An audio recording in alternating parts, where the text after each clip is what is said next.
everyone, to another episode of Cosmos with Cosmos. I'm Liz. I'm Mike. And we're talking about space junk. Space junk. We got a lot of junk in our trunk as a planet, as a species. And we've put some out there in space, so we're going to talk about that.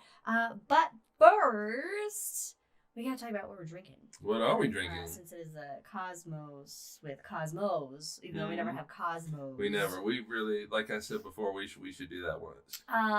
Well, I'm drinking. Okay.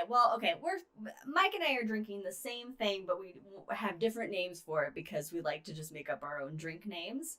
But this, formerly known as a Galaxy Mule, but I'm calling it Junk in the Trunk. And Mike is calling his the Kessler Syndrome. And it is... yours looks so much better than mine does. Yours looks great. No, the purple. Yours the purple. Well, okay.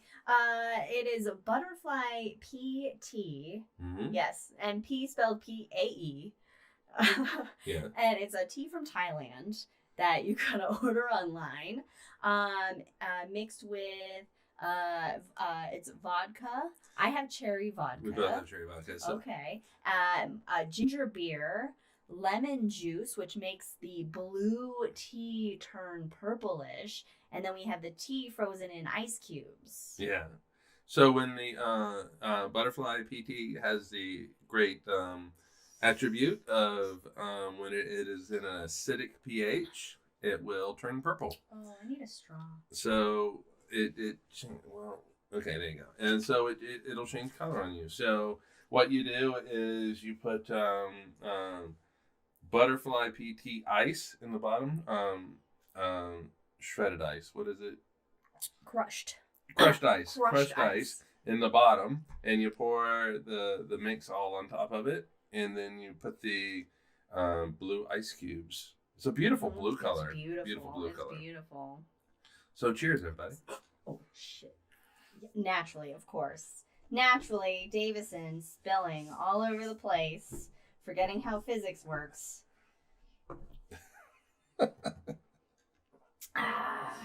Katie, you're funny. I see your comment, Katie, and it was funny. Oh, I got it on your, spilled it on your iPad. It's fine. Anyway, so those are our drinks. That's what we are. I have 8 iPads. That's what we're drinking.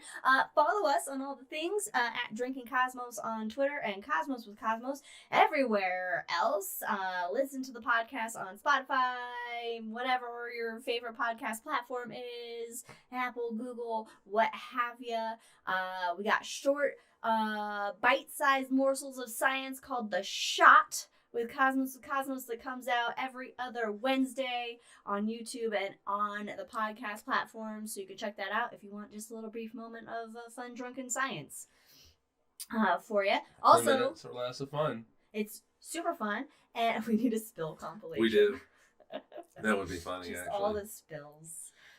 Oh, Jesus. Anyway, and buy some really great artwork from not him. Who I'm not I know. I was like, why are you Wildixia, aka Katie Wildixia on Etsy. Search Wildixia, IXIA. And then check out our good friend Ron Proctor's YouTube channel. He does some cool shit. A link to that will be in the description. I don't know. How do YouTube videos work? Anyway, all right. We do have some rules to the show. If you hear any dogs barking, take a drink. And if we make any nerdy Lord of the Rings or Star Wars references, not Star Trek, Star Wars, because Star Trek would be difficult. Star Wars references. Also take a drink. And if I cough, take a drink. And if every time, no, God, it's too many drinks. For the amount of times you're gonna cough. I almost did it just then. Almost did it just then. So if I cough, take a drink because. We'll see how far I get. Okay. Anyway, space junk. Space junk. Space debris, orbital debris. It's basically shit that we've sent off into space, artificial stuff, man-made things we've launched out there. That's either broken apart or it's defunct and useless. It's not being used. It's basically trash now. It's basically trash that's just floating around out there or hanging out there on various bodies that we'll get into. Now, I found this quote from Alice Gorman. She's a space archaeologist. By the way, can we talk about the profession space archaeologist? That is really cool. Because at what point does junk become like an artifact? Like, like at what point does, like, I don't know, ancient pharaoh tissues, become an artifact, like an important thing that people would pay thousands of dollars for, just pharaoh snot. I think it's different for like space stuff though. I think when like the Apollo astronauts left the moon, they immediately became artifacts. Okay, well, we'll talk about that a little bit later. All right, but her quote is, "Litter is things that have been discarded, like confectionery wrappers in a national park, but that's not true of anything in space, which has all been very carefully planned, and mostly it's for scientific purposes."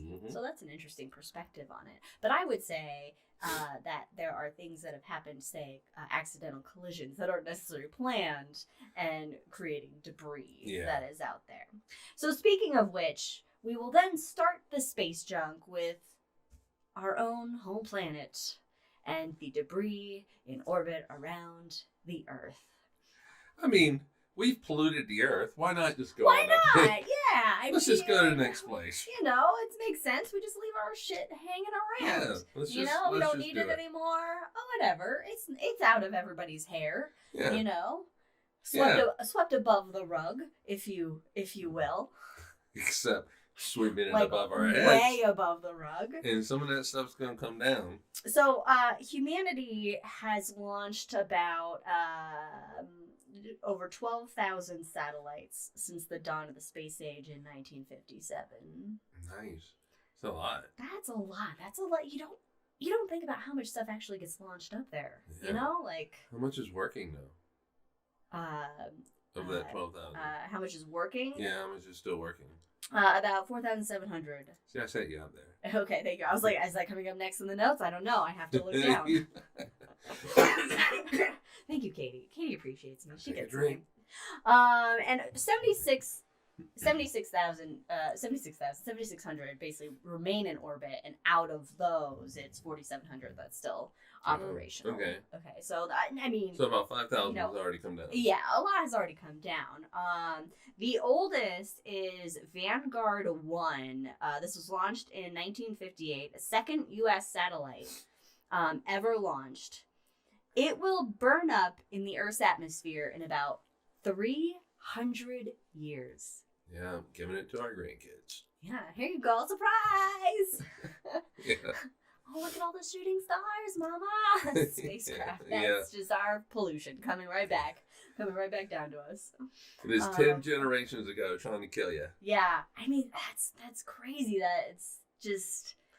That's how long it's going to take for its orbit to decay enough for it to re-enter the atmosphere. Must be pretty high up. High up and going pretty fast.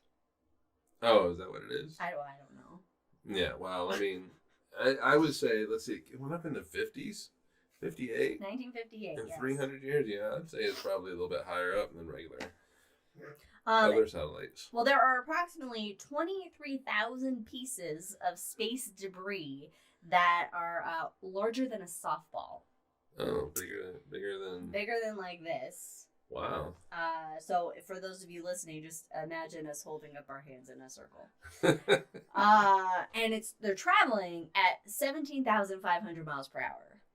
Right. Because you gotta get into orbit. You have to get into that orbital speed. So at that speed, debris that's like as small as like a speck of paint that's come off something can cause actual damage to a spacecraft up there. Yeah. It's like a little bullet coming at you. Yeah, one of the things that I heard was that a ball bearing that is like an inch across, an inch or two across, it has enough energy at that speed that it would be like being hit by a Jeep Wrangler going 70 miles an hour. Wow. That's how much momentum it's got. Why a Jeep Wrangler specifically? These are the questions. These are the questions. These are the tough, hard-hitting questions we ask here on Cosmos with Cosmos. He probably did a little back of the envelope calculation, and that was the closest car to the weight. My mom says we'll need to wear hard hats outside. No wonder they may reconsider First Contact. We're going to be the garbage planet. Yeah, I wonder, like, I mean, I guess a lot of stuff is pretty small. There's 500,000 pieces of debris that are the size of a marble or larger. And so, but I don't think if you're looking at the Earth from the outside, maybe it looks like a garbage planet. Oh, no, you wouldn't see it. Because everything is pretty spaced out, but things are tiny, so it wouldn't look like just like a blanket of but these are really small. You're not seeing them anyway. That's fair. I guess you want to see that speck of paint. You're not going to see something that's like the size of a... If you're driving down the road and somebody drops a bolt off a bridge, you're not going to see it until it's pretty much going to hit your windshield. Okay, that's fair. It's like whatever that rock was that hit the windshield. Yeah, but if they drop a softball, you'll see that a little bit further out. But if you're a mile down the road, you're not going to see it. That. Yeah, you see like mainly just like our larger satellites. Yeah, and even then, I mean, think about those being about the size of a truck. We're not at the point yet where it's just a cacophony of just debris. We're not Wall-E yet. Wall-E. Yeah, which was going to be my drink. Was gonna be the Wall-E, the Wall-E future or something like that. I don't know, but yeah. So it's not like that yet, but we're working on it. We're working on it, but it's not like all the stuff that's out there that NASA and these other agencies are just like. Whatever, we don't care about it.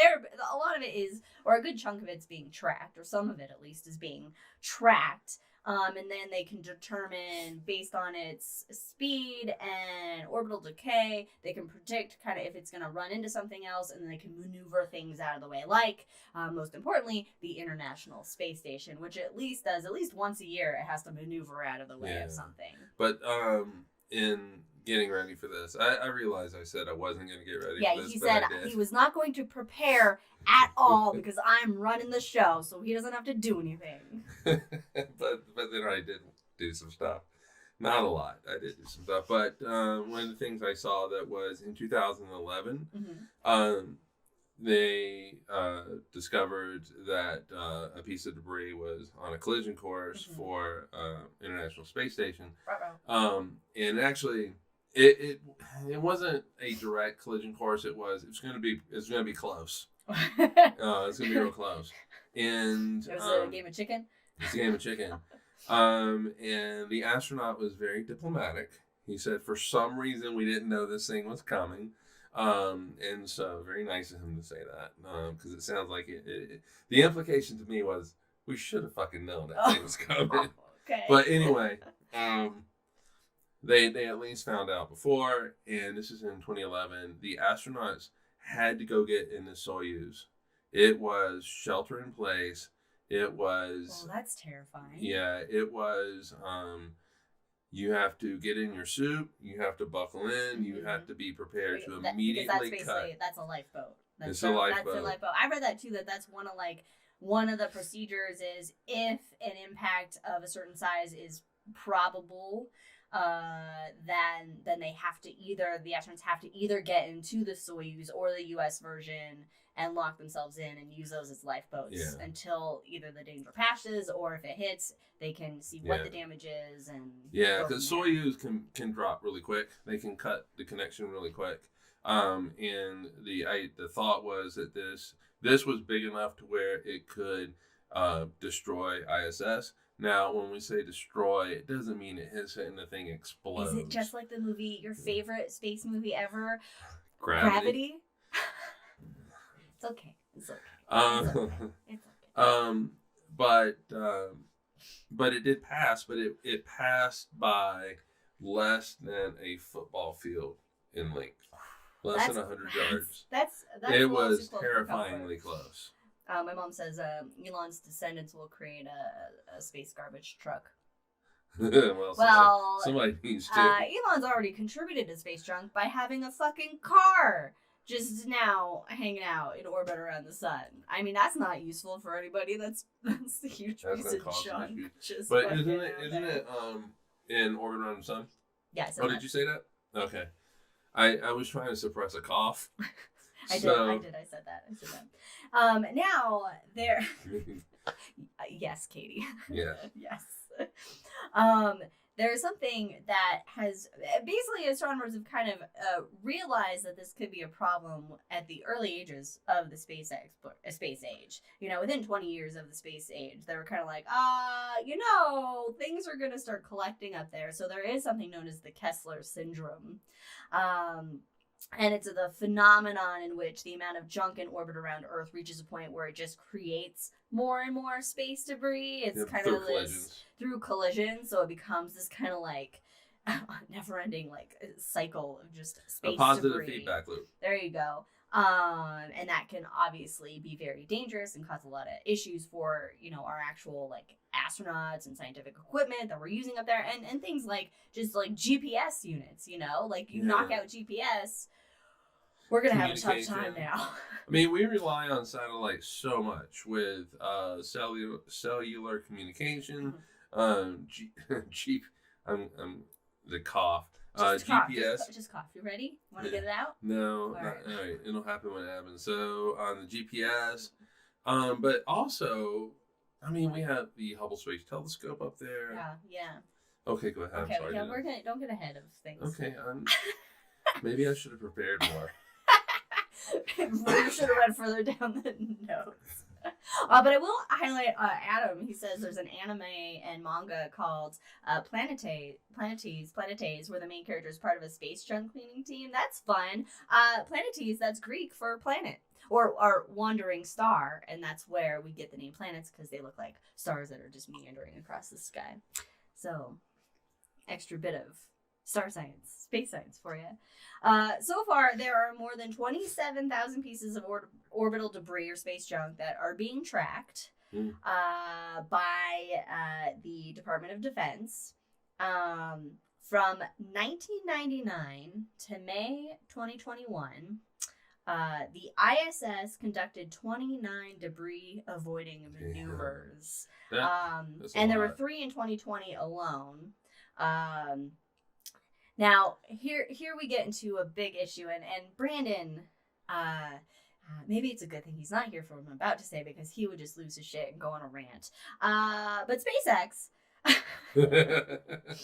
SpaceX has launched more than 1,700 satellites for its Starlink broadband constellation, and that could eventually consist of 40,000 or more satellites. Then you have Webb that has launched half of its 648 member constellation of satellites.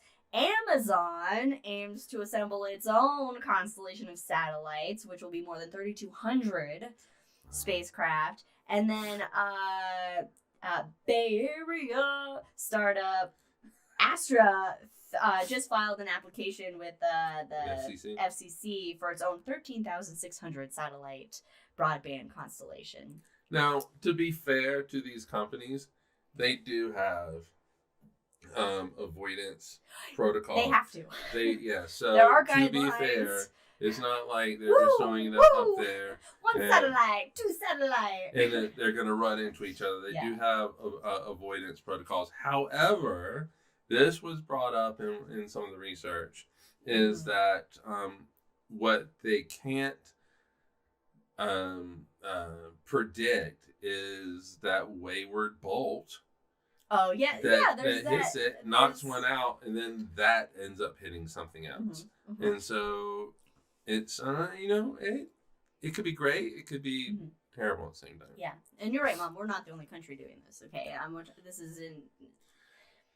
But all countries. But like with global warming, we lead the way. We do lead the way. There's the spacecrafts. There's, space is a hazardous place in itself. Cosmic rays, other forms of radiation out there. So, the spacecraft that are out there, and even the ones we use, the ones we don't use, they do suffer this basically erosion, a decay, where stuff wears down, parts may, paint flex off. Even if the spacecrafts themselves, majority will stay intact unless they suffer a collision, which will break them apart, but for the most part, they're intact, but you have this wear and tear that happens that lead to those situations where you can't predict, something, a little piece just happens to come off, of a spacecraft. So that causes an issue, and that's why they do work, in combination with NASA, Department of Defense. There's a base in Moscow, that they are tracking these, and they work together to then use those predictions to be able to have these like avoidance maneuvers and all that kind of good stuff. One of the I do like to watch rocket videos where the camera is on the rocket. Nerd. It's really cool. But if you look at the Apollo launches, so it goes up, and then there's like the iconic Apollo video where you have the separation in the first stage from the second, and that ring just gracefully falls off and rotates and spins and falls off. That's really cool. And if you keep looking at the ring, that's fine. You lose all the other stuff that happens. But if you look off to the sides of the ring, you'll see little flecks of stuff that actually go off as well. And that happens every single time. Yeah. And so all of that stuff is going into above our atmosphere, into orbit. That stuff is already probably falling back down at this point. But all of that stuff contributes. Yeah. So, all right, cool. Okay, cool. Yeah. So not only is in this near Earth orbit or low Earth orbit that we have all this junk or, just hanging out by us, but another place we like to send telescopes, like the James Webb Space Telescope, is the Lagrangian points. And so James Webb, for example, it is made a home at about 1 million miles from Earth at Lagrangian 2? L2, yeah. L2, Lagrangian point L2. 2, L2, hanging out. So it has enough fuel to last for 20 years. 20 years of magnificent science and imagery. But what happens afterwards is that it will move off, and then it will go into orbit around the sun for millions of years. We will have a dead telescope just in orbit around the sun. Until somebody goes and gets it. Yeah. Let's just hope that humanity advances to the point where we can just fly out this and just pick artifact and put it in the museum. Yeah. So, that's just space junk that's then going to be just out there floating around in our solar system. The good news is it's going around the sun and not us. That's a good point. I mean, for us, that's a good point. So, but that it's starting its life out at L2. Yeah. And most of these things don't. No. So that's true. Most of it's hanging out with us. Yeah, it's rare that you actually have something leave Earth. But we actually have a lot of things that have left Earth that we've deposited elsewhere in the solar system. And by rare, I mean there's more things here than so. Yes. And so moving out, one of those places is, and we've already brought it up, the moon. The moon. The moon. We've sent people to the moon. We've sent spacecrafts to the moon. So we've left a lot of shit on the moon's surface. Yeah. A lot of stuff. A lot of things. There are hundreds of human-made objects on the moon. Crashed spacecraft, rovers, and then you have like TV cameras and golf balls. And bags of poop.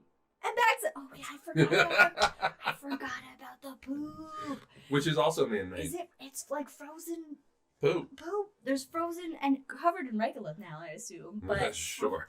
Frozen, probably. Just bags of human feces. Could we not have brought a secondary rocket just to launch it to the sun or something? It's actually more, you spend more energy flying into the sun than you do just flying out.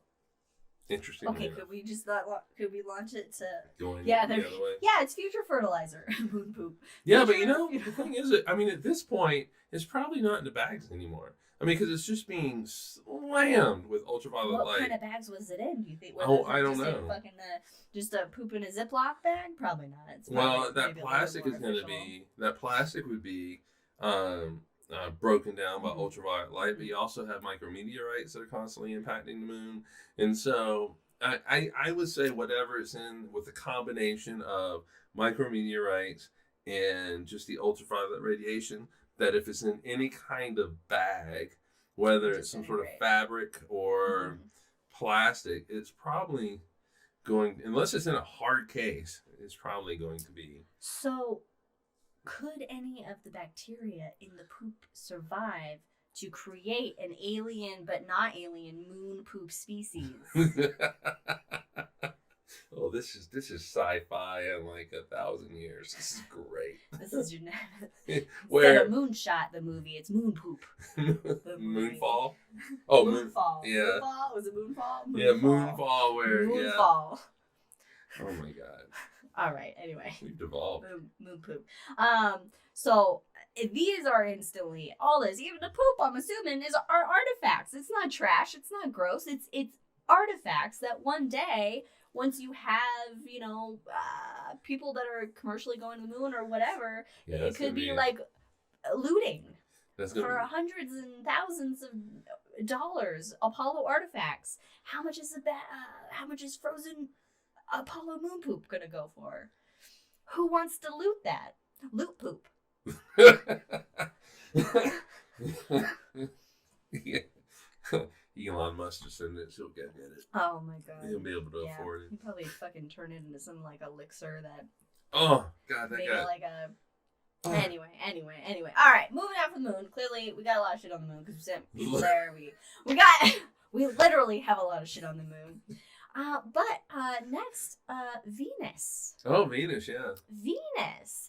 You really don't think about us leaving trash behind or things behind on really anything beyond like the Earth and the moon, so to speak. You don't really think about, when we've sent spacecrafts to Venus, and the Russians are really good at sending spacecraft to Venus. Shit at sending stuff to Mars.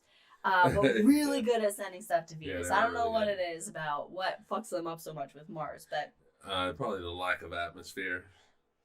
Oh, maybe that's it. So I was actually really surprised about all the missions that have actually gone to Venus, and actually all the landers that have gone to Venus, and a lot of these were part of Russia's Venera missions. There are there are essentially like 12 landers, sure, ish. Venera 3 through 14, basically. Okay. Venera 3 was the first to land on another planet, and when I say land, I mean crashed. So that was not a successful one. Venera 9, this was in 1975. It was the first to take a picture from from the surface of another planet, which is really cool, and it's really cool actually to look at these pictures. So Google Venera spacecraft images of Venus, and it's really, really interesting. But the Venera 7 and onward, so Venera 7 through 14, the cores of the landers were made using titanium. Now, titanium has a melting point at 2,900 degrees Fahrenheit. Okay. So that means that the landers could still be intact on the surface of Venus. It's so hot on the surface of Venus. It's like at 900 degrees Fahrenheit on the surface of Venus. It's so hot on Venus. And I'm going to say this for every time we talk about Venus, so get used to it. But you could cook a large pizza in 9 seconds. 9 seconds. 9 fucking seconds. Yeah, but it's not just temperature. Yeah, they're crushing pressures from the thick atmosphere made of carbon dioxide. It rains fucking acid. Sulfuric acid. So it's not a friendly place to visit. But these spacecraft, which you would think would melt under, the extreme heat, don't actually. So they could still be on the surface, just litter the surface with veneers. It's so close to Venero. I'm trying to. I was gonna make a venereal, Russian STDs. I was gonna make a venereal kind of joke. But another mission was ours, the Pioneer mission. There were basically 4 probes that were deployed into Venus's atmosphere in 1978. The windows on these probes were made of diamonds and sapphires, which can withstand the heat and the pressure. So you have jewels, expensive ass jewels, littering the surface of Venus. Of Venus, yeah. Which is amazing, which is really cool. And Jack, you're right. Yeah, there will not be a big reaction to Apollo poop tardigrades on the moon because Brandon's not here. No. But we may set aside time for his editorial next time when he joins us. Yeah, maybe. We'll give him that. Give him space. 1 minute. All right, so Venus has litter. Venus has space junk hanging out on it. Thanks to us and primarily the Russians. Next planet. Mars. Good old Mars. Good old Mars. We like sending shit to Mars. And we're good at it now. Not real shit yet, but no, but we'll get there that'll eventually. be. What about Mark Watley, the Martian? Yeah, he had it. Not real. He's real. That was a documentary.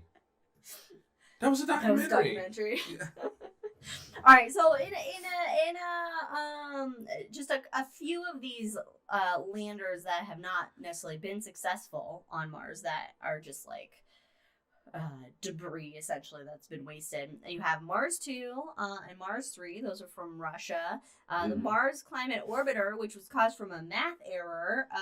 One team used English feet and pounds. The other used metric. And then there was a big oh shit. Someone didn't convert properly. So that's fun. Beagle 2 is New Zealand or no, UK? Beagle 2 is UK. Beagle Darwin. Yeah.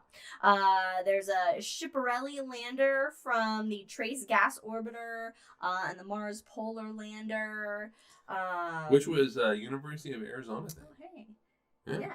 So you have these crash landers that are just debris on the surface of Mars. But then you have successful landers like Spirit and Opportunity, Curiosity, Perseverance. And so you have parachutes that are just laying on the surface, heat shields, and sky cranes from Curiosity and Perseverance, which is a phenomenal feat in engineering and this amazing way to land spacecrafts on Mars successfully. But the problem, though, and the concern with the sky cranes is so once they let the rover go, they fly off and they crash elsewhere, hundreds of feet away, right?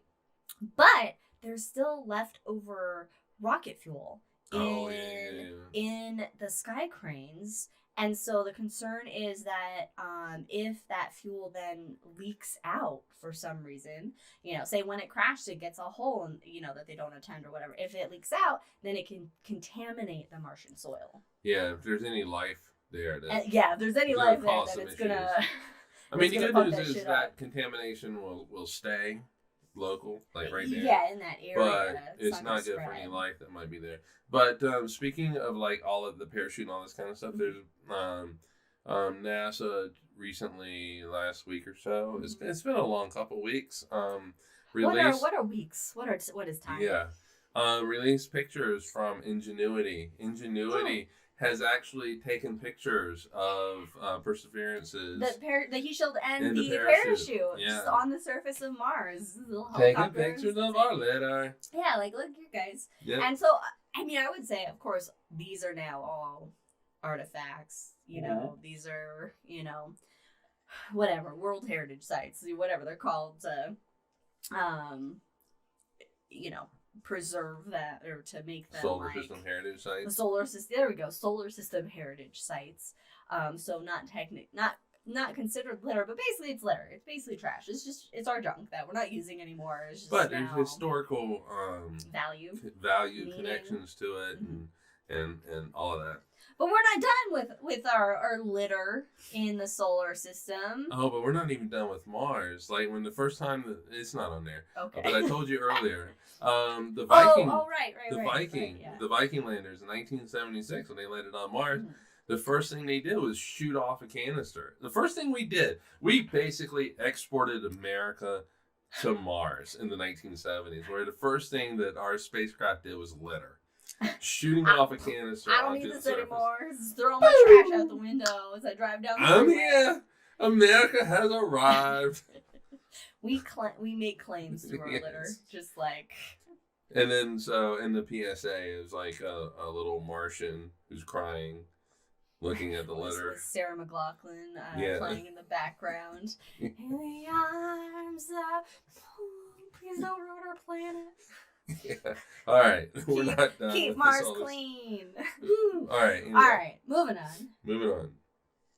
Way out there in the deep reaches of our solar system, but not that deep considering the size of our solar system, but getting there, there is a moon, the largest moon. That's no moon. Of Saturn, Titan.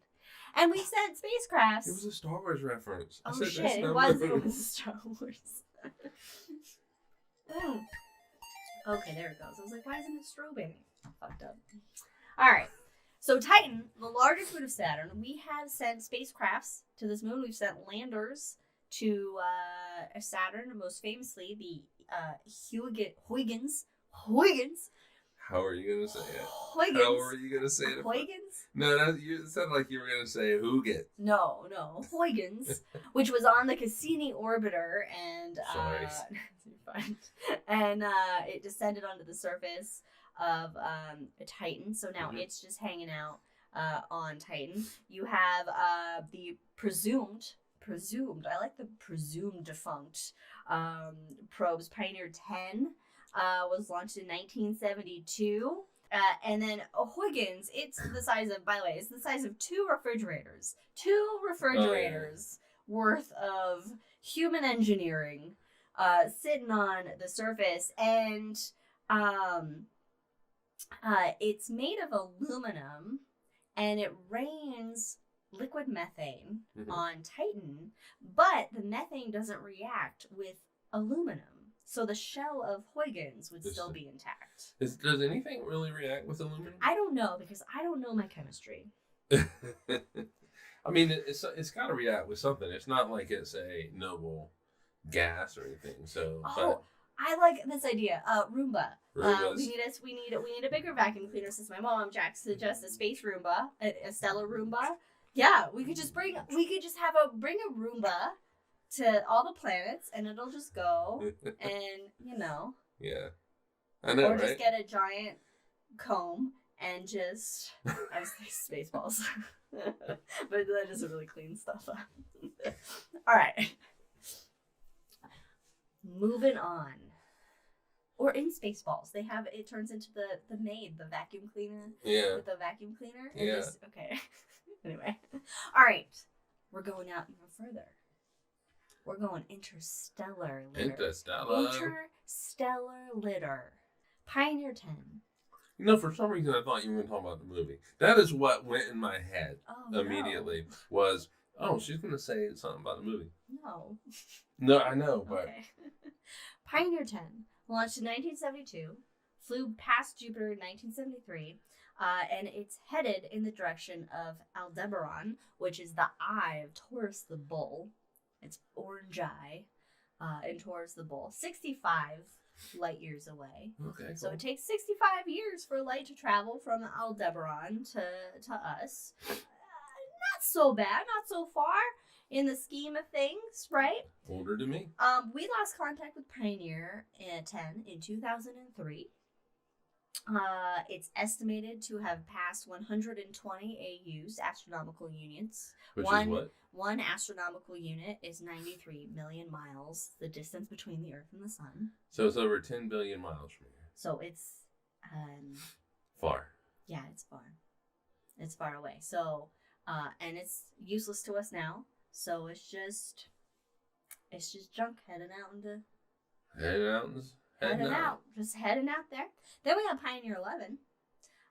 It was launched in 1973. It flew past Jupiter in 1974 and Saturn in 1979. You were 10.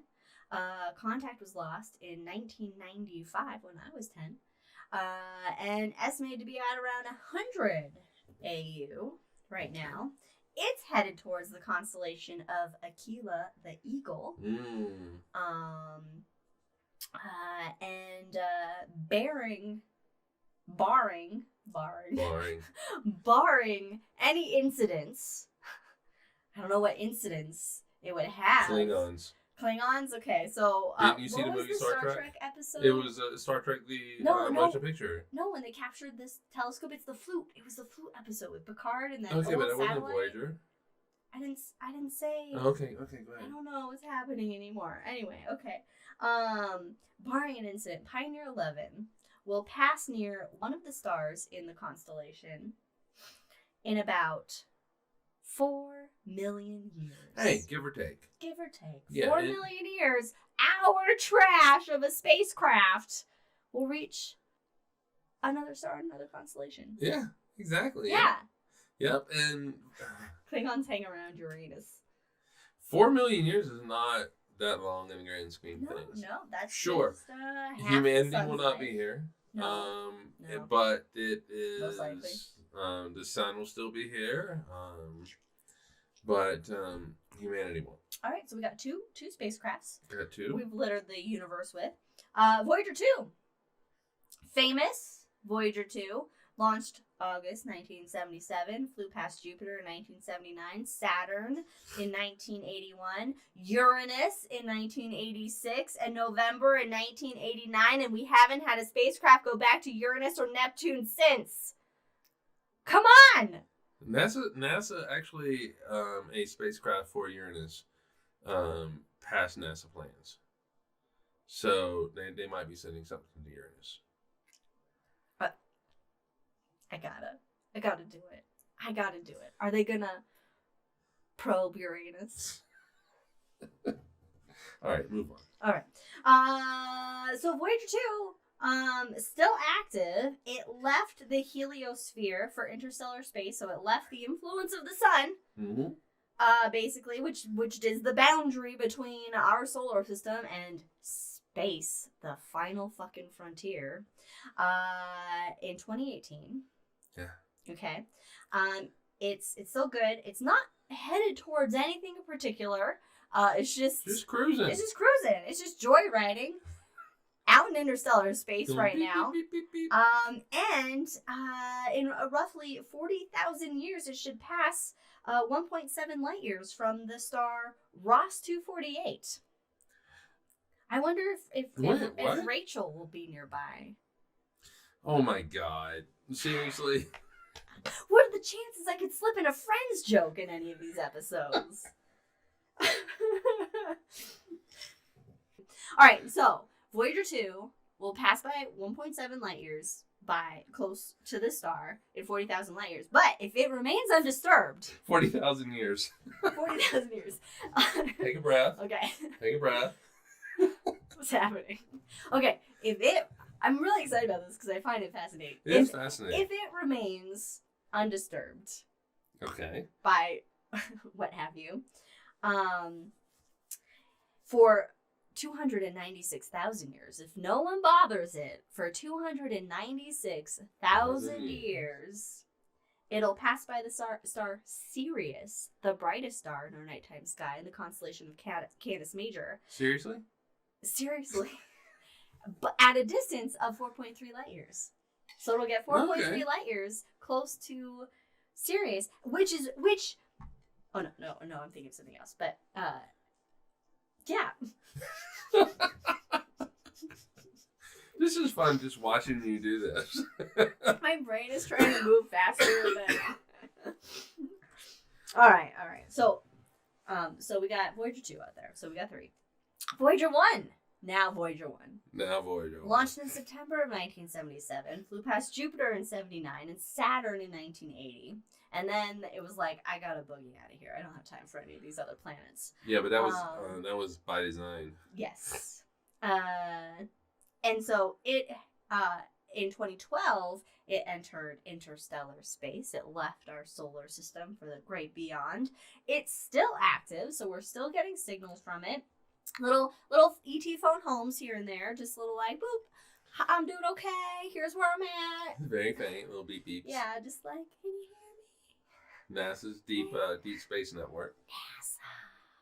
NASA. It is headed towards an encounter. An encounter? An encounter. They're gonna hit it? With the star Gliese 445, which lies 17.6 light years from Earth.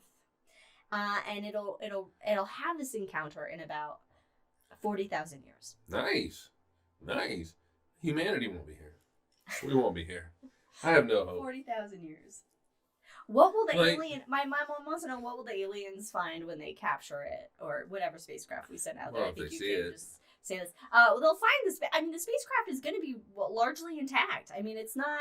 I mean, there's radiation and stuff that'll decay some parts of it or whatever. But I mean, there's nothing unless it hits something or whatever. It's just going to be a.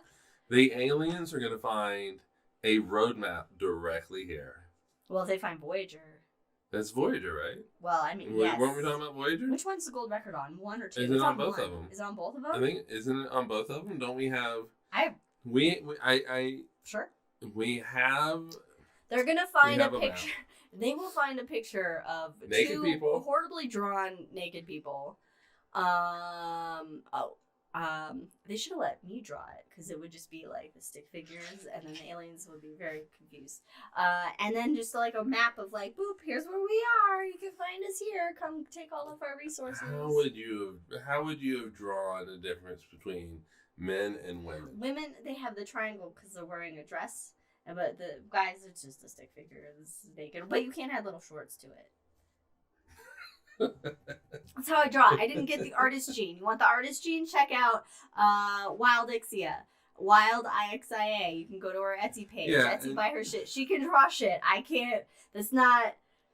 The great thing was that when Liz was making storyboards for some of our shows, she really did put stick figures, which I said was absolutely fine because it just conveys how things are and what's on the dome and all that kind of stuff.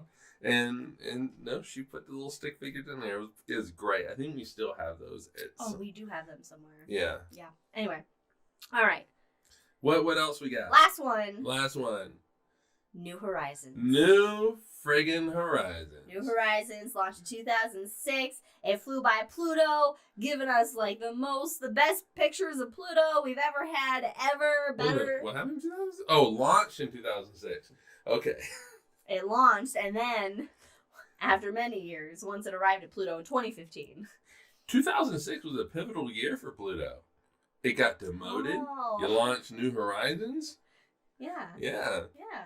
Cool. Never forget. It's the fastest one, too. It's super fast because it's powered by plutonium.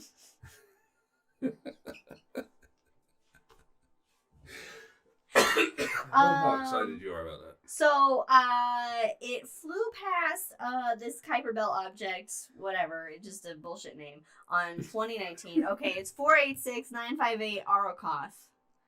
On the 1st of January 2019. Happy New Year, everybody. As part of this like extended Kuiper Belt mission. And I don't know what other plans they have for it, but eventually, it might be now at this point. Yeah, eventually. I mean, it's just gonna also head out into interstellar space and just be another bit of debris we have floating out into the universe. Because that's what we do.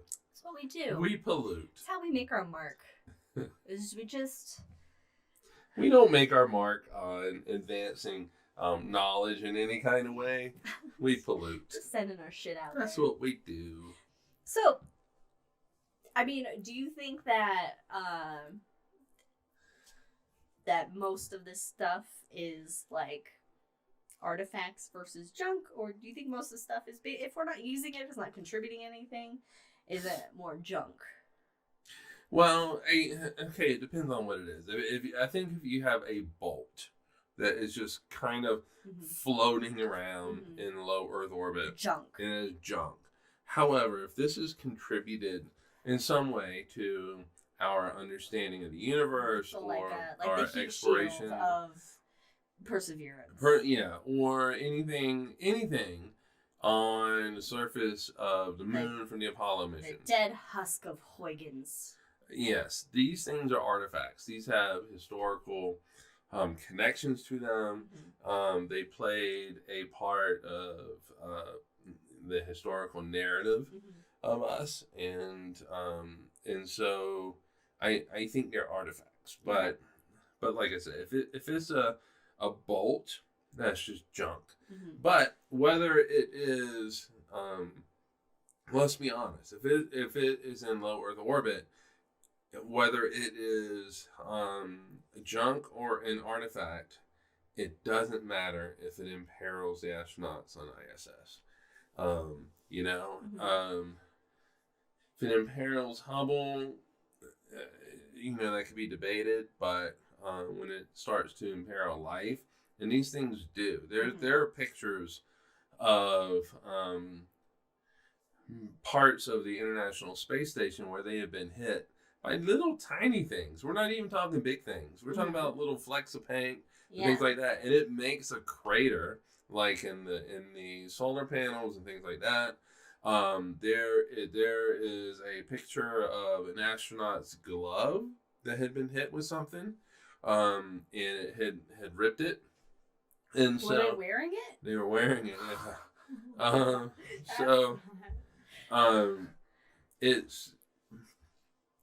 that point, it doesn't matter if it's an artifact or if it's junk. And we do need to figure something out. Is there a way that we can manufacture some of the stuff so that it has less wear and tear, or less things that can break off of it, or that can... Yeah, it all comes down to engineering, where you can engineer something at the end of its life to where... So the atmosphere basically expands and contracts depending on the activity from the sun. And if it expands, that causes more drag, and things can come in. Orbital decay. Right, and so there's ways that you can engineer so that decay happens quicker. What the scary part is when you have one spacecraft run into another spacecraft. Right, because then it's a whole bunch of other... You have debris that goes out, and this debris, these destroyed satellites, that debris will encircle the Earth. So you have this ring of debris. But what we have found is that ring of debris does not stay a ring; it actually expands, so it gets taller, and so that increases your chance of something flying into it, and then having it get hit. And then you broken up and Kessler destroyed. Syndrome. And then before you know it, you're in the Kessler Syndrome. And all this bullshit about countries going, hey, let's blow up other countries' satellites. You're not helping anyone. You're not helping anyone. So we have blown up a couple of satellites. It's not like the U.S. is hands off on this. China. In fact, no, the Russians were the first to do it, I think. Russia, China, and us were the big. The Russians did we're the top three.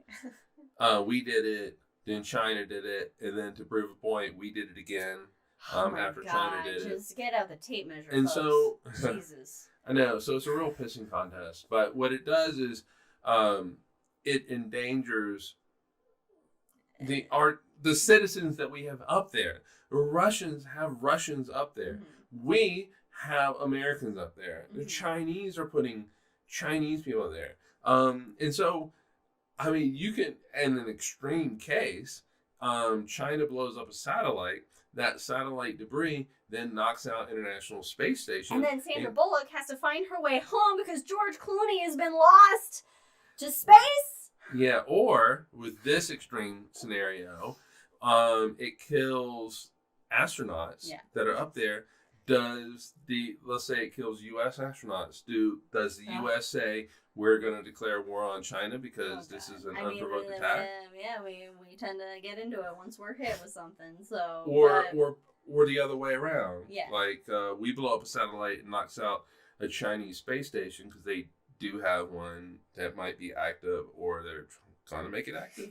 And so does China take that personally, declare war on us, or declare war on Taiwan because they know it'll pull us in? Okay, so basically, don't blow satellites up. That's a bad. It's a bad thing. Are there any plans to clean anything up? No, there's no plans. I mean, the idea is that you put stuff in low Earth orbit, it does its thing, it decays, it falls into the Earth, but it burns up. But whatever that one thing was, I mean, it's gonna take 300 years for that one spacecraft. That's high up. Yeah, so that's higher up. Okay. That's higher up. But so what you're doing is you are putting stuff in the lower levels. It burns up, but that is the easiest place to get to. So you're constantly putting stuff up there. And not only that, you then have the stuff in the higher levels. They're decaying, so they're coming down to the lower levels. Yeah, and the lower levels is where you have the International fucking Space Station. It's not like the International Space Station is way up there. No, because you got to get people back. Yeah. And so good news, things are burning up in the atmosphere. Mm-hmm. Bad news is the rate in which we're adding things is greater than the rate in which things are decaying. Okay. So this seems pretty on brand for our species.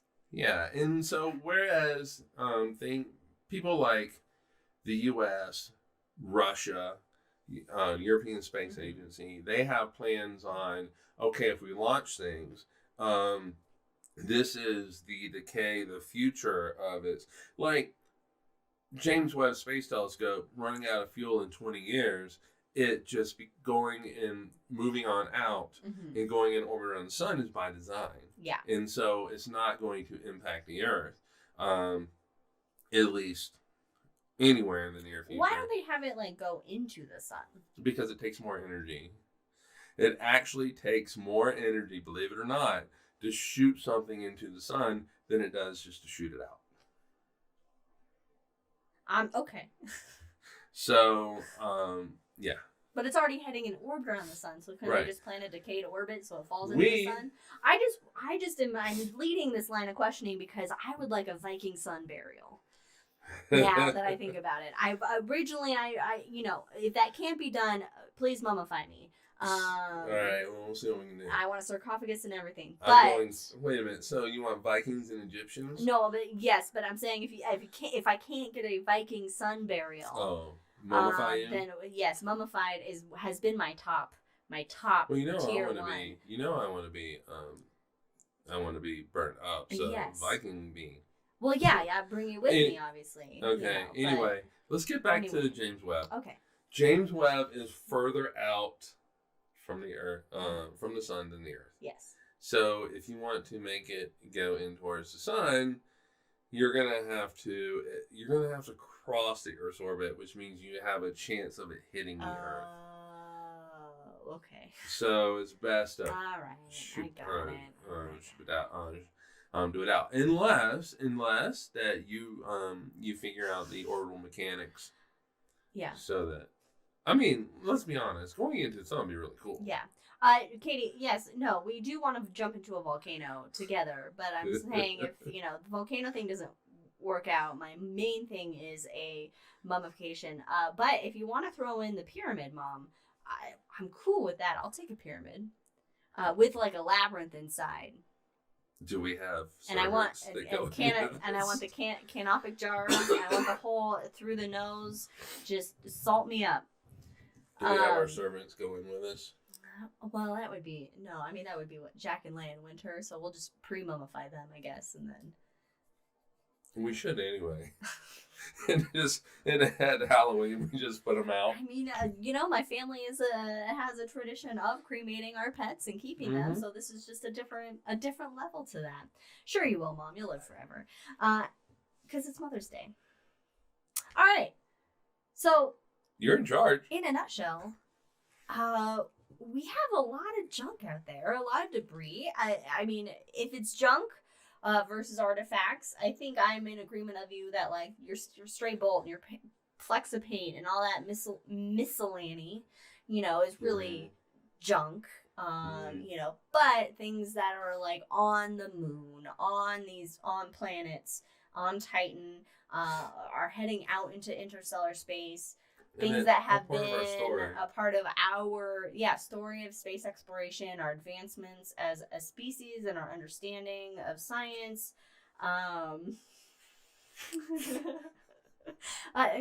Those are artifacts and worth it. Lizarita comes to mind. Yeah. So that'll be. All right. Cool. I want that on my on our tombstone. Oh, okay. You gotta add it to the list. I gotta add it. We have a list. Tombstone sayings. Just salt me up as I'm mummified in the I have it on my sarcophagus. Yeah. Just salt me up. Just salt me up. Isn't there like it seems like that there's